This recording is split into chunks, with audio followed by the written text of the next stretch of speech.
الحمدللہ رب العالمین والصلاة والسلام علی سید الانبیاء والمرسلین اما بعد۔ عقیدے کے اندر ہم عبادت اور توحید عبادت کے عنوان کو پڑھ رہے تھے کہ عبادت اللہ رب العزت کے لیے خالص ہونی چاہیے، اور عبادت کا ہم نے جامع مفہوم پچھلی دفعہ پڑھا کہ عبادت اسلام کے اندر پوری زندگی کو گھیرے ہوئے ہے۔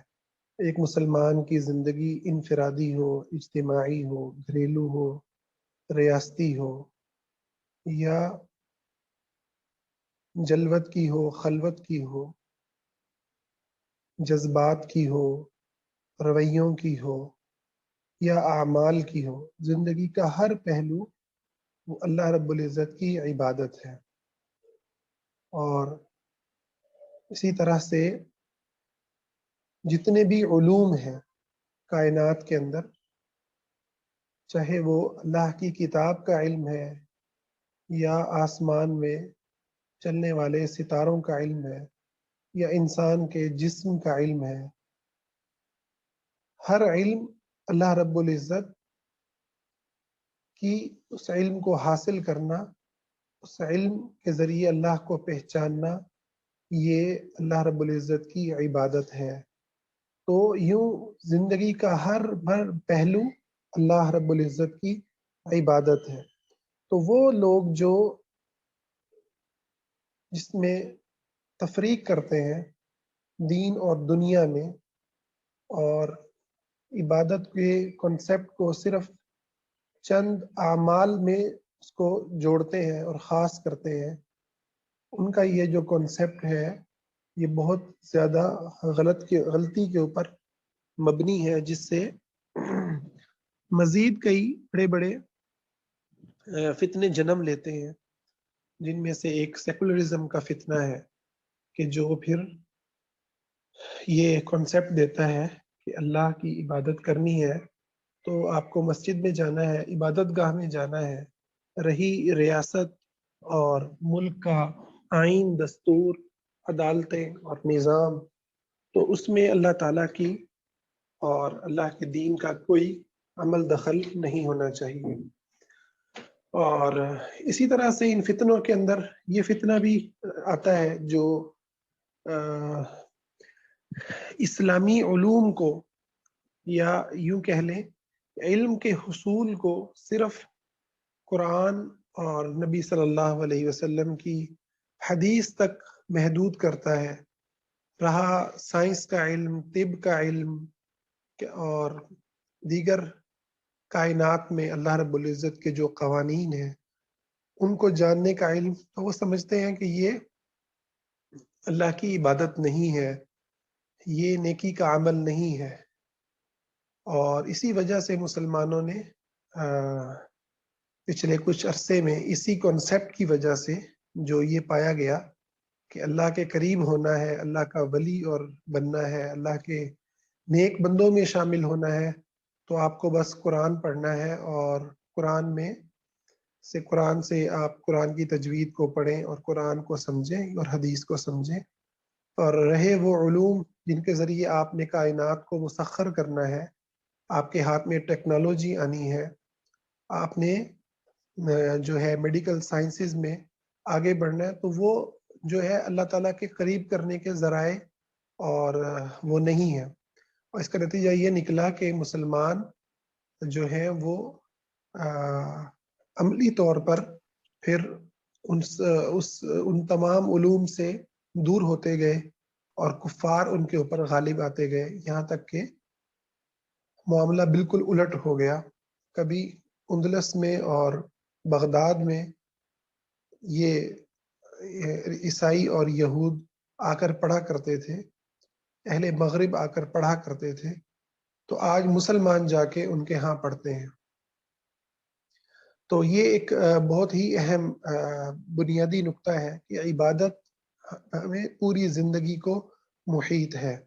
اور اسی طرح سے پھر اس کے ایک غلط کانسیپٹس میں سے یہ کانسیپٹ بھی نکلا کہ ہم نے اپنی نمازوں کو بالکل عین سنت کے مطابق کیا، اور عبادات کو اور کسی حد تک عقائد کی اصلاح ہوئی، اللہ کے بارے میں کانسیپٹ اللہ سے ہی مانگنا ہے، الحمدللہ بہت ساری اچھی چیزیں آئیں، مگر چونکہ ہم نے پوری زندگی کو عبادت نہیں سمجھا تھا، تو پھر گھر کے اندر اخلاق، ہمارا کلچر، ہمارا رہن سہن، وہ سب کا سب ہم نے اپنے ہندوازم سے لیا اور ہندو تہذیب سے لیا، اور یوں ظلم پر مبنی ایک کلچر وجود میں آیا، جس کے نتیجے میں آج جو ہے اللہ کے دین سے بغاوت بھی ہو رہی ہے، اور ظلم بھی قائم و دائم ہے، چاہے وہ بچوں پر ظلم ہو، عورتوں پر ظلم ہو، مردوں پر ظلم ہو، کمزوروں پر ظلم ہو، وہ کسی بھی شکل کے اندر ہے، وہ یہاں پر موجود ہے۔ تو اس کلچر کے اندر بہت سارے گناہوں کو ہم نے اللہ رحم فرمائے، یعنی وہ حلال کرنے کے قریب ہو چکے ہیں، غیبت کرنا، چغلی کرنا، جھوٹ بولنا، بہت ساری چیزیں وہ ہم سمجھتے ہیں کہ گھریلو معاملات کو چلانے کے لیے ضروری ہوتی ہیں، اور ایسے ہی چلا کرتے ہیں۔ تو یہ سب کا سب جو سب کی سب گمراہیاں ہیں، اور سب کے سب یہ جو غلط دروازے کھلے ہیں، وہ عبادت کے تصور کو صحیح طور پر نہ سمجھنے کی وجہ سے کھلے ہیں۔ اچھا، ہم نے یہ بات بھی کی تھی کہ اللہ کی اطاعت بھی اللہ کی عبادت ہے۔ جب ہم اللہ کی اطاعت کرتے ہیں تو اللہ کی عبادت کرتے ہیں۔ البتہ ابھی آج کے درس میں ہم یہ سمجھیں گے کہ عبادت کا جو خاص مفہوم ہے، عبادت کا جو ایک خاص مفہوم ہے جو اللہ ہی کے لیے ہے، کہ اس میں اور اطاعت میں کیا فرق ہے۔ ٹھیک ہے، اطاعت میں کیا فرق ہے؟ اطاعت ایک پہلو سے تو یقیناً عبادت ہی ہے، مگر بعض پہلوؤں میں عبادت اور اطاعت میں فرق کیا جاتا ہے، اس کو ہم انشاءاللہ بھی پڑھتے ہیں۔ اچھا، نمبر ایک نقطہ یہ ہے کہ عبادت اللہ ہی کے ساتھ خاص ہے، جبکہ اطاعت اللہ ہی کے ساتھ خاص نہیں ہے۔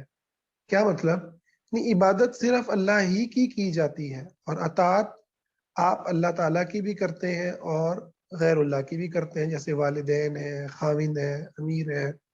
ٹھیک ہے، اس لیے ہم یہ کہتے ہیں کہ اللہ کی اطاعت اور والدین کی اطاعت، جبکہ عبادت کے بارے میں ایسا نہیں کہا جا سکتا، کیونکہ وہ اکیلے اللہ کا حق ہے۔ ٹھیک ہے، اگرچہ کہ جو ہم والدین کی، خاوند کی اطاعت کر رہے ہیں، اور جو بھی آپ کا کوئی کمپنی کا بڑا ہے، ٹھیک ہے، باس ہے، یا کوئی بھی کسی کی بھی ہم بات کو مان رہے ہیں، اس میں بھی یہ قاعدہ موجود ہے کہ ہم نے اس کی اللہ کی نافرمانی میں بات کو نہیں ماننا۔ ٹھیک ہے، اس کی بات کو بھی تبھی تک مانا جائے گا جب تک کہ وہ حرام چیز کے اوپر نہ ہو، ٹھیک ہے، حلال کے اوپر ہو، تب تک ہم مانیں گے۔ لیکن آپ دیکھیں کہ عبادت میں اور اطاعت کے اندر یہ فرق بہرحال موجود ہے۔ ہم کسی کی عبادت نہیں کرتے، ٹھیک ہے، ہم اللہ کے سوا کسی کی عبادت نہیں کرتے، نہ والدین کی، نہ خاوند کی، نہ بچوں کی، کسی کی ہم عبادت نہیں کرتے، البتہ بات مانتے ہیں، اطاعت کرتے ہیں۔ تو یہ ایک بنیادی فرق ہے۔ اچھا، دوسرا فرق ہے کہ عبادت عام ہے جبکہ اطاعت خاص ہے۔ اللہ کی اطاعت کی ہر شکل عبادت کہلاتی ہے۔ دیکھیں اس کو پھر جملے کو سنیں، اللہ کی اطاعت کی ہر شکل، اللہ کی بات ہم جس شکل میں بھی مانتے ہیں وہ اللہ کی عبادت کر رہے ہوتے ہیں۔ حتیٰ کہ نبی کریم صلی اللہ علیہ وسلم نے مرد و زن کے تعلق کو، میاں بیوی کے تعلق کو بھی عبادت قرار دیا، عبادت قرار دیا۔ تو کیونکہ وہ اللہ کی ہم نافرمانی میں نہیں کر رہے، اللہ تعالیٰ کے نے جن چیزوں کو ہمارے لیے حلال کیا، ہم اسی رشتے کے اندر بند کر رہے ہیں، تو وہ بھی اللہ کی عبادت ہے۔ لیکن ہر عبادت کو اطاعت نہیں کہہ سکتے، ٹھیک ہے، کیونکہ اطاعت عبادت کا ایک جز ہے، بس عبادت عام ہے اور اطاعت خاص ہے۔ اطاعت اللہ کے احکام کو ماننے کا نام ہے، جبکہ عبادت میں بعض ایسی صورتیں بھی داخل ہیں جو اطاعت کی اس تعریف پر پورا نہیں اترتی، جیسے نیت کے سبب مباحات، کھانا پینا سونا عبادت میں شامل ہو جاتا ہے۔ اس کو آسان الفاظ میں اگر ہم کہیں تو یہ کہ اطاعت عبادت کا ایک پارٹ ہے، ٹھیک ہے، عبادت زیادہ بڑا لفظ ہے اور اطاعت اس کا ایک جو ہے وہ جز ہے. ٹھیک ہے، یہ دوسرا فرق ہے اطاعت میں اور عبادت میں. تیسرا فرق ہے کہ عبادت سے معبود کا مطیع ہونا لازم آتا ہے، جبکہ اطاعت سے مطیع کا معبود ہونا لازم نہیں آتا. کیا مطلب اس جملے کا؟ جو جس کی عبادت کرتا ہے تو ضروری ہے کہ وہ اسے واجب الاطاعت بھی سمجھتا ہو. بس ہم اللہ کی عبادت کرتے ہیں تو ہم سمجھتے ہیں کہ اللہ کو یہ حق ہے کہ اللہ تعالیٰ جو بھی حکم دے گا ہمیں اس کو ماننا ہے. ہم اگر نہیں مانتے ہم اپنے آپ کو گناہ گار سمجھتے ہیں. اس کا مطلب کیا ہے کہ ہم اللہ کو یہ حق دیتے ہیں کہ وہ ہمارا معبود ہے.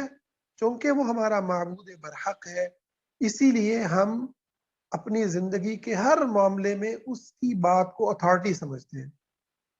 اگر ہم اپنی خواہش کو مان کے گناہ کر رہے ہیں تو مسلمان شخص کبھی بھی یہ نہیں سمجھے گا کہ یہ جو میں گناہ کر رہا ہوں یہ میرا حق ہے. ٹھیک ہے، میں یہ حرام دیکھ رہا ہوں، حرام کھا رہا ہوں، یا حرام کچھ کوئی بھی عمل کر رہا ہوں تو یہ میرا حق ہے. اللہ کو کیا دخل ہے میری زندگی کے اندر فیصلے کرنے کا؟ جو ہی وہ یہ کہے گا، جو ہی اس کا یہ ذہن بنے گا، جو ہی اللہ کو اس مقام سے ہٹائے گا وہ اسلام سے نکل جائے گا.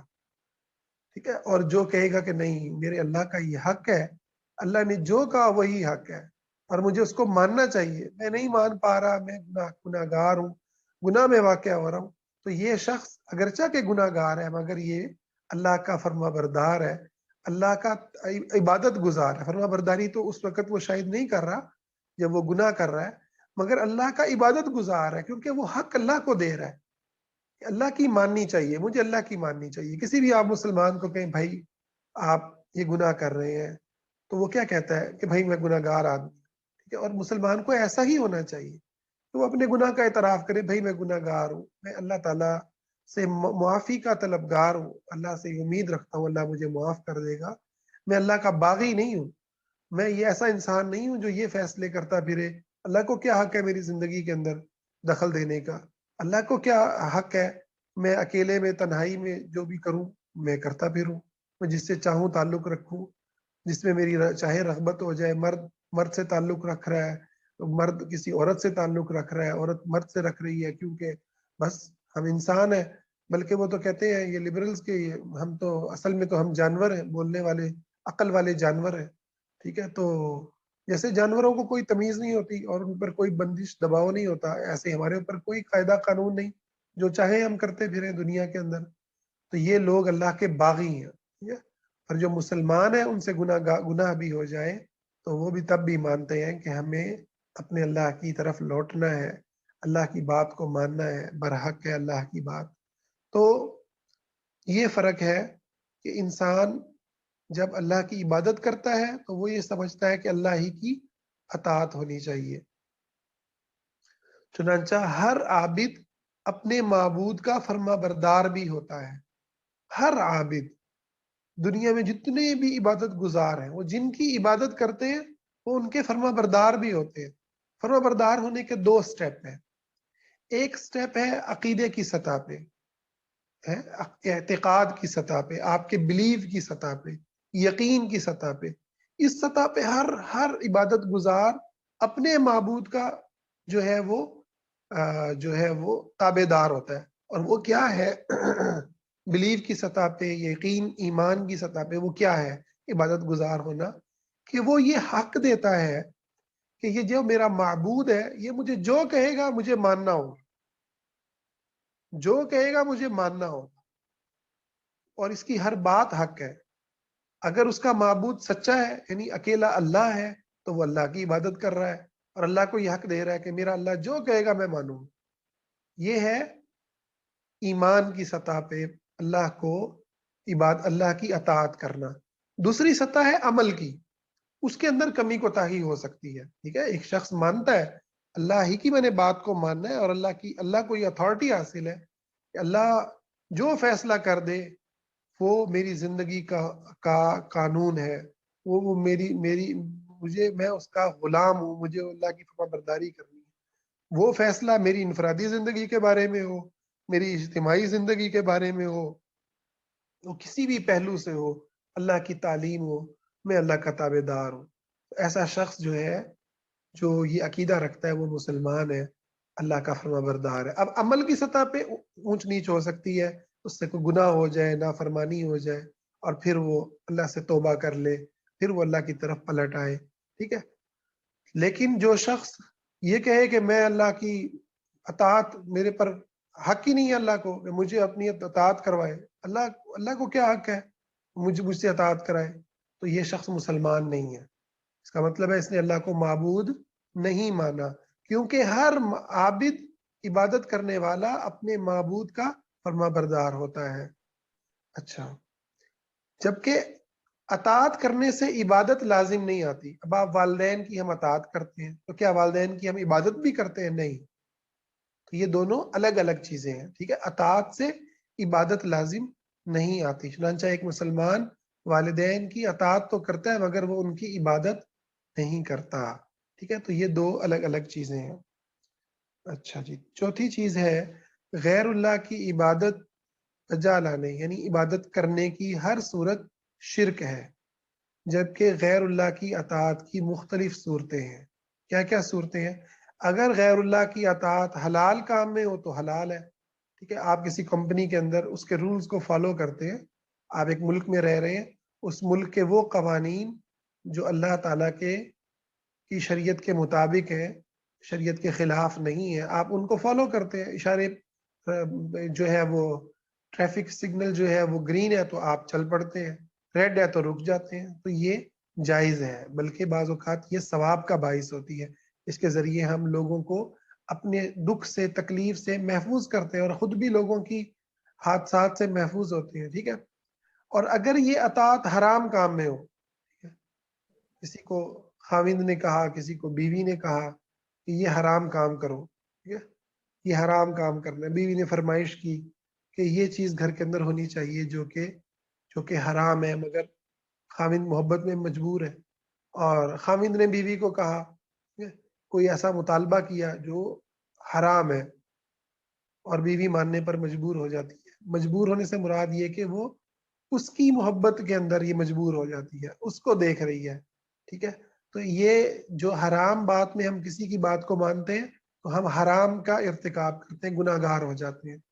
اور اگر ہم شرک میں کسی کی بات کو مانیں گے، ٹھیک ہے، والدین، کوئی دنیا کی کوئی طاقت، ٹھیک ہے، دنیا کا کوئی نظام، کوئی ریاست، دنیا کی کوئی قوت وہ ہم سے شرک کروائے، ٹھیک ہے، وہ ہمیں کہے تمہارے ملک کے اندر اللہ رب العزت کے قانون نافذ نہیں ہونے چاہیے، ٹھیک ہے، اللہ تعالیٰ کے قانون کے مقابلے میں تم کوئی اور قانون چلاؤ، ٹھیک ہے، تم اللہ تعالیٰ کی جو دی ہوئی معیشت ہے اس کے مقابلے میں تم سود کو چلاؤ. اگر ہم اس طرح کے معاملات کے اندر کسی دنیا کی طاقت کی بات کو مانیں گے تو ہم شرک کے اندر واقع ہوں گے. تو عبادت کی ہر شکل شرک ہے. عبادت کی کوئی شکل ایسی نہیں ہے جو آپ کسی اللہ کے علاوہ کسی اور کے لیے کریں اور آپ کہیں یہ شرک نہیں ہے. سجدہ کریں، رکوع کریں، قیام کریں، اس سے دعا مانگیں، بیٹا بیٹی مانگیں، شفا مانگیں، یہ ساری باتیں اللہ کے لیے کر رہی ہیں. ٹھیک ہے. اگر آپ کسی اور کے لیے کریں گے تو شرک ہوگی. لیکن اطاعت میں ایک درجہ نہیں ہے بلکہ 3 مختلف درجے ہیں.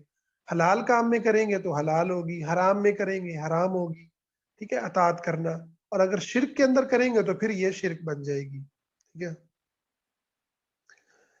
اچھا، یہ تو بنیادی طور پر ہم نے پڑھا کہ عبادت اور اطاعت کے اندر کیا فرق ہے. پہلے ہم نے تعلق کو پڑھا عبادت اور اطاعت میں، اس کے اندر ہم نے یہ پڑھا کہ مسلمان کی زندگی کا ہر پہلو، زندگی کا ہر امر وہ اللہ کی عبادت ہے، اللہ کی عبادت ہے. ٹھیک ہے.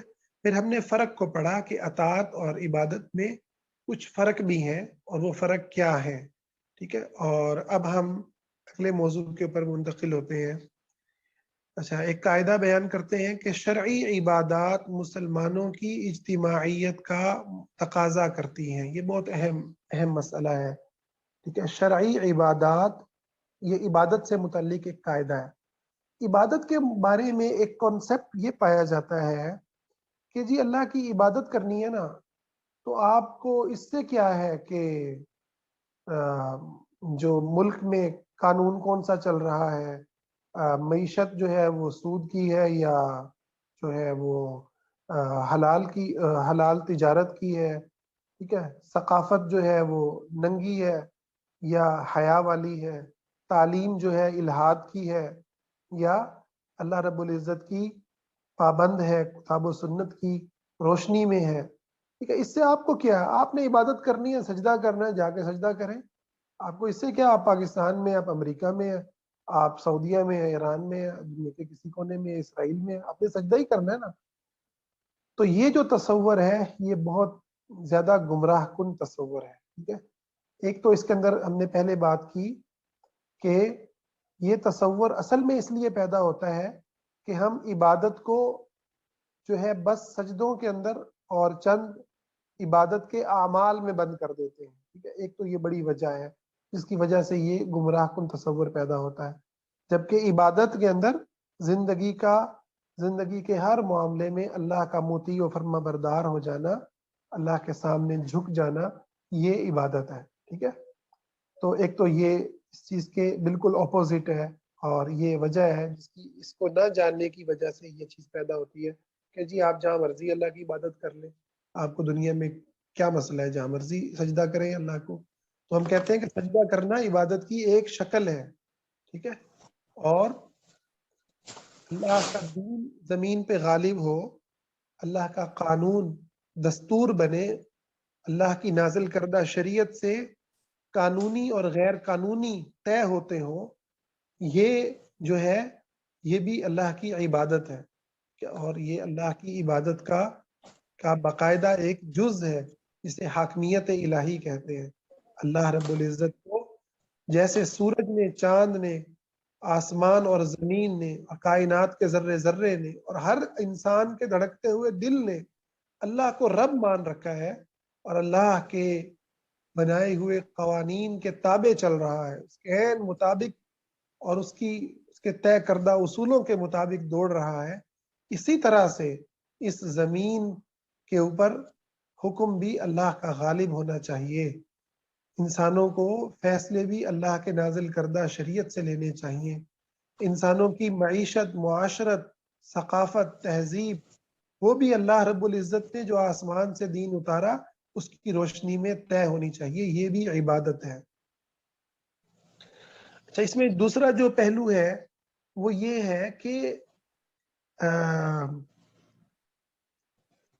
یہ جو عبادات ہے، ٹھیک ہے، جو عبادات کے اعمال ہیں، جو عبادات کے اعمال ہیں ان کے لیے بھی مسلمانوں کی اجتماعیت ضروری ہے۔ مثال کے طور پر ابھی ہم اس قاعدے کی تشریح کے اندر پڑھتے ہیں۔ نمبر 1، عبادات کو بجا لانے کے لیے مسلمانوں کی اجتماعیت قائم کرنا۔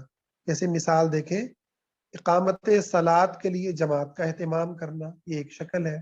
نماز کو قائم کرنے کے لیے آپ کو یہ نہیں کہا گیا اپنے اپنے گھروں میں پڑھ لو، بلکہ مسلمانوں کی جماعت کو قائم کرنے کا حکم ہے۔ اسی طرح سے اللہ کی حدود کے نفاذ کرنے کے لیے معاشرے کے اندر وہ مسلمان جو بستے ہیں ان کا کیسے تحفظ ہوگا؟ اللہ فرماتا ہے وَلَكُمْ فِي الْقِصَاصِ حَيَاةٌ يَا أُولِي الْأَلْبَابِ، قصاص کے اندر تمہارے لیے زندگی ہے۔ تو اللہ کی حدود کو نافذ کرنا، اس سے مسلمانوں کا معاشرہ پرامن ہوگا، خوشحال ہوگا، مسلمانوں کے معاشرے کے اندر جرائم ختم ہوں گے۔ تو یہ کیسے قائم ہوگا؟ جب مسلمانوں کی اجتماعیت ہوگی، ٹھیک ہے، مسلمان ایک قوت ہوں گے، تو تبھی جا کے اللہ کی حاکمیت قائم ہوگی۔ وگرنہ آپ دیکھیں کہ جن لوگوں نے تاریخ کے اندر ایسی کوششیں کی کہ مسلمانوں کی تربیت کرنے کی بجائے، مسلمانوں کو جمع کرنے کی بجائے ایک جماعت نے خود ہی جا کے نا خلافت کا اعلان کر دیا، تو انہوں نے دیکھے کیسی تباہی پھر دنیا کے اندر مچائی، اور کہیں پر کفار کے ہاتھوں استعمال ہوئے اور کہیں مسلمانوں کو مصیبتوں کے اندر ڈالا، ٹھیک ہے۔ تو یہ جو سفر ہے اللہ کی حاکمیت کے قیام کا، یہ ایک جماعت نے نہیں کرنا کہ بس 4-5 لوگ ہیں، 10-12 لوگ ہیں، 1000-2000 لوگ ہیں، بس وہ ایک سفر پہ نکلے ہوئے، نہیں، پوری امت نے سفر کرنا ہے، ٹھیک ہے، پوری امت نے سفر کرنا ہے۔ تو امت کی تربیت سے یہ سفر ہوگا، ٹھیک ہے۔ معاشرے میں یہ لوگوں کو وین دینے سے سفر ہوگا کہ بھائی دنیا میں عبادت کا مطلب صرف سجدہ نہیں ہے، مسجد جا کے اللہ کو رکوع قیام کرنا نہیں ہے، 5 وقت نماز ادا کرنا نہیں ہے، بلکہ آپ کے محلے میں، آپ کے معاشرے میں جہاں جہاں ظلم ہو رہا ہے جہاں جہاں اللہ کی نافرمانی ہو رہی ہے اس کو اپنی طاقت کے مطابق اس کو روک دینا، روکنے کی کوشش کرنا، یہ اصل میں اللہ کی عبادت کا بنیادی حصہ ہے۔ نماز تو آپ کو طاقت دیتی ہے، نماز تو آپ کی بنیادی عمل ہے، کی وجہ سے آپ مسلمان ہوتے ہیں۔ اب خالی مسلمان دیکھیں نا، آپ کلمہ پڑھ کے مسلمان ہوتے ہیں، ٹھیک ہے، اور کلمے کے ساتھ ہی یہ چیزیں فرض ہو جاتی ہیں، نماز، یہ ساری روزہ، حج، زکوٰۃ، جو بنیادی چیزیں، تو یہ تو آپ کو مسلمان کرنے کے لیے تھی۔ آگے مشن تو آپ کا کچھ اور ہے، ٹھیک ہے؟ مشن آپ کا یہ ہے کہ آپ نماز سے جو طاقت آپ کو ملے، جو اللہ کا قرب ملے، اس کی بنیاد پر آپ معاشرے میں باطل کو روکیں، آپ معاشرے کے اندر پائے جانے والے ظلم کو ہاتھ ڈالیں، ٹھیک ہے، آپ ان طاقتوں کا ساتھ دیں جو طاقتیں معاشرے کے اندر برائی کو ختم کرنا چاہتی ہیں، خیر کو پھیلانا چاہتی ہیں۔ ہمارے یہاں دیکھیں اسی وجہ سے اسلامی جماعتیں بہت کوشش کے باوجود اجتماعی سطح کے اوپر کامیاب نہیں ہو پاتی۔ مثلا آپ دیکھیں کہ اس سسٹم کے اندر، جمہوری نظام کے اندر، ہماری جو جماعتیں کوشش کرتی ہیں کہ ہم اس کے اندر آئیں اور پارلیمنٹ تک پہنچیں اور وہاں پر جا کر کوئی تبدیلی کا باعث بنے، ملک کی پالیسیز پر اثر انداز ہو، تو لوگوں میں یہ جو کنسیپٹ ہے نا کہ بس عبادت تو سجدے کا نام ہے اور نماز کا نام ہے، یہ وہ کنسیپٹ ہے کہ جو انہیں اسلامی جماعتوں کو ووٹ دینے سے روک دیتا ہے۔ وہ کہتے ہیں کہ جی ووٹ تو پھر پیپلز پارٹی کا حق ہوا، ووٹ تو پھر نواز شریف کا حق ہے، وہ جی انہوں نے ہمارے علاقے میں کام کرائے ہیں، اس کے ہمارے فلاں کے اوپر احسان ہے، یا ہزار ہزار روپے کے اوپر بک جاتے ہیں، ووٹ بک جاتے ہیں، ٹھیک ہے۔ اس کی وجہ اس کنسیپٹ کا کلیئر نہ ہونا ہے کہ بھائی عبادت کا مطلب صرف سجدہ نہیں ہے۔ عبادت، سجدہ تو آپ کو وہ جذبہ دیتا ہے جس کی وجہ کی بنیاد پر آپ معاشرے میں تبدیلی لے کر کے آتے ہیں، جس کی بنیاد پر پھر آپ برائی کو روکنے کے لیے ہر ممکنہ راستہ اختیار کرتے ہیں، ہر ممکنہ کوشش کرتے ہیں۔ تو وہ کوشش تو آپ نے ان کے حوالے کر دی جو سیکولر ہیں، جو بے دین ہیں، جو اللہ تعالیٰ کو کہ اللہ تعالیٰ کو اس حیثیت میں مانتے ہی نہیں کہ اللہ کا دین، اللہ کا نظام غالب ہو۔ یہ ملک جس کلمے کی بنیاد پر وجود میں آیا، وہ کلمہ یہاں پر قائم و دائم ہو، ان کا تو یہ مسئلہ ہی نہیں۔ وہ تو سیکولر افکار رکھتے ہیں کہ بس آپ مسجدوں کے اندر بند ہو جائیں اور عبادت کریں۔ تو یہ وہ بڑی وجہ ہے جو آج اسلامی تحریکوں کو کامیابی سے روکنے کی کا سبب بن رہی ہے۔ اس کنسیپٹ کا درست ہونا بہت ضروری ہے کہ آپ کو اجتماعیت کی طرف جانا ہوگا، مسلم اجتماعیت کی طرف جانا ہوگا، طاقت کے حصول کی طرف جانا ہوگا، اور آپ کو پھر اس طاقت میں آنا ہوگا جو طاقت معاشرے کی اجتماع کی جو پالیسیز ہیں اور جو قوانین ہیں ان کے اوپر آپ کو قوت ملے، تاکہ آپ وہاں اللہ کا دین غالب کر سکے، اللہ کا نام بلند کر سکے، تو پھر ہی مسجدیں آباد رہیں گی۔ اس لیے آپ دیکھ لیں کہ ابھی جو ہے وہ ٹھٹ کے ٹھٹ مسلمانوں کے بچوں کے اسکولوں سے نکلیں گے، کالجوں سے نکلیں گے، یونیورسٹیز سے نکلیں گے، اور بہت ساری جگہوں سے نکلیں گے، مسجدوں سے نہیں نکلیں گے۔ مسجدوں میں وہی بزرگ چند، ٹھیک ہے، جو بڑھاپے میں اپنی اللہ کو راضی کرنے کے لیے آ گئے، ٹھیک ہے۔ تو اس کی وجہ کیا ہے کہ اجتماعیت جو ہے، اجتماعی جو طاقت ہے، وہ ہمارے مسلمانوں کی اسلامی تحریکوں کے ہاتھ میں نہیں ہے، اور جہاں پر آئی آپ دیکھیں وہاں کتنی بڑی تبدیلیاں آئیں۔ جیسے مصر میں اخوان المسلمین کہ جب وہ طاقت کے اندر آتے ہیں تو کس قدر دیکھیں وہ ایک خوبصورت منظر بنتے ہیں وہاں، ٹھیک ہے۔ اسی وجہ سے ان کو ختم کر دیا گیا کہ یہ لوگ جو ہے وہ ایک سوسائٹی کے اندر ایک پرامن انقلاب کا سبب بن رہے ہیں، ایک اسلام کی طرف لے جانے کا سبب بن رہے ہیں۔ تو یہ لوگ جو ہے وہ نہیں چاہتے، کفر نہیں چاہتا کہ معاشرے کے اندر یہ عمل کھڑا ہو، ٹھیک ہے۔ تو جبکہ اس کے اندر، اسی کے اندر مسلمانوں کی جو ہے وہ جان پوشیدہ ہے اور مسلمانوں کی قوت پوشیدہ ہے کہ وہ اجتماعیت کو قائم کریں۔ اچھا، اس کی ایک دلیل یہ بھی ہے کہ اللہ تعالیٰ نے قرآن مجید میں یہ جو شرعی احکام ہے، یعنی نماز روزے کو بھی مخاطب جب حکم دیا تو ایک ایک بندے کو مخاطب نہیں کیا، واحد کے صیغے سے مخاطب نہیں کیا، بلکہ جو ہے ان کو جمع کے صیغے سے مخاطب کیا، یا ایھا الذین آمنوا کتب علیکم الصیام، ٹھیک ہے۔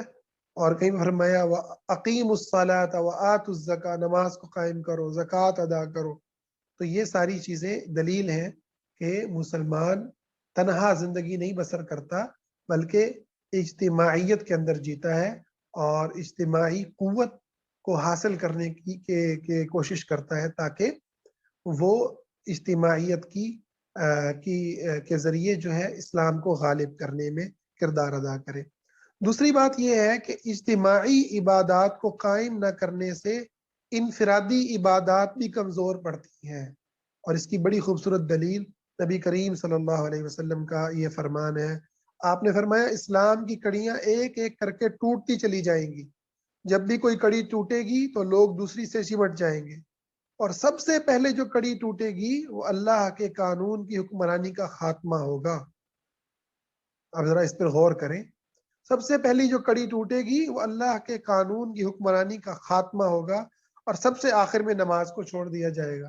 یعنی جب معاشروں میں اسلام قائم نہیں رہتا، جب پارلیمنٹ میں، جب اداروں میں، جب اجتماعی نظام کے اندر امر بالمعروف نہیں ہوتا، نہیں عن المنکر نہیں کیا جاتا، برائی کے ہاتھ نہیں روکے جاتے، ظالم کا ہاتھ نہیں کاٹا جاتا، تو پھر کیا ہوتا ہے کہ پھر ایک وقت آتا ہے پھر نماز بھی ہاتھ سے چلی جائے گی، پھر نماز بھی آخر کار اس سے بھی انسان دور ہو جاتا ہے، کیونکہ باطل قوتیں شہوات کو، برائی کو اتنا مزین کرتی ہیں میڈیا کے ذریعے اور ان وسائل اور اسباب کے ذریعے ایک ایک فرد تک برائی کو پہنچاتی ہیں، اور اس کو برائی تک اس کا پہنچنا اور برائی سے لطف اندوز ہونے کو یقینی بناتی ہے، یقینی بناتی ہے کہ یہ کوئی رکاوٹ نہ رہے، ٹھیک ہے، اور اس کے اندر اس کو کوئی تنگی نہ ہو، وہ جو چاہے جو ہے اس کو جس طرح سے حرام کے اندر چاہے زندگی گزارے۔